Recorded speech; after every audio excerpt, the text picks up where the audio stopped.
দেশের বিভিন্ন জায়গার আরো কিছু খবর নিয়ে একটি ডেস্ক রিপোর্ট।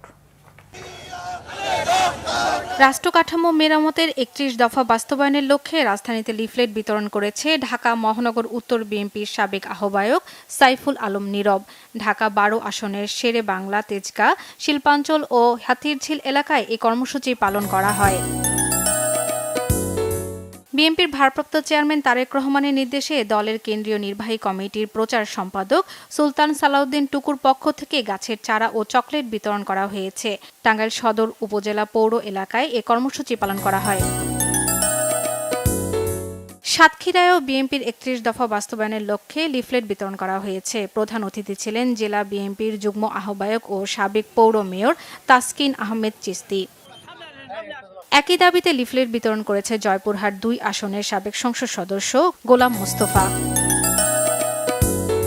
নতুন বাংলাদেশ গড়তে সামনের সারির কারিগর হবে কারিগরি শিক্ষার্থীরা, বলেছেন শিক্ষা উপদেষ্টা ডক্টর চৌধুরী রফিকুল আবরার।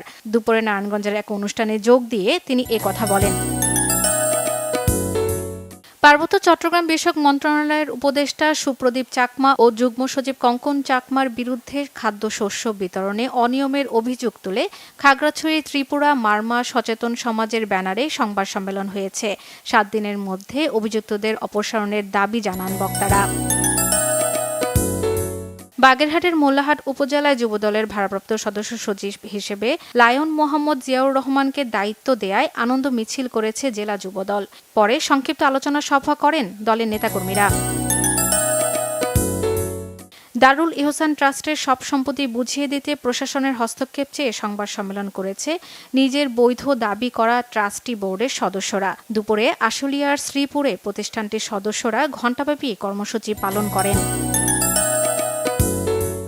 অটিস্টিক ও প্রতিবন্ধী বিদ্যালয় এমপিওভুক্ত করার দাবিতে বগুড়ায় মানববন্ধন হয়েছে। শহরের সাতমাথায় এ কর্মসূচি পালন করেন শিক্ষক ও শিক্ষার্থীরা। গাইবান্ধার উদ্যোক্তাদের মাঝে সেলাই মেশিন বিতরণ করা হয়েছে গণ উন্নয়ন কেন্দ্রের প্রধান কার্যালয়ে। এতে প্রধান অতিথি ছিলেন জেলা প্রশাসক চৌধুরী মোয়াজ্জেম আহমেদ। ঝালকাঠিতে জুলাই আন্দোলনে শহীদ ও আহতদের ভাতা প্রদান এবং আওয়ামী লীগ সরকারের সময় থেকে কর্মরত সরকারি বেসরকারি কর্মচারীদের অপসারণের দাবিতে মানববন্ধন হয়েছে। নলছিপি উপজেলার বাস টার্মিনালে এ কর্মসূচি পালন করা হয়। কুড়িগ্রামে জুলাই গণ অভ্যুত্থানের শহীদদের স্মৃতি সংরক্ষণে জুলাই শহীদ স্মৃতি স্তম্ভ নির্মাণের লক্ষ্যে সভা হয়েছে। জেলা প্রশাসকের সম্মেলন কক্ষে এ সভা হয়। মাদারীপুরে মডেল মসজিদের উদ্বোধন ও ইমাম নিয়োগের দাবিতে সংবাদ সম্মেলন হয়েছে।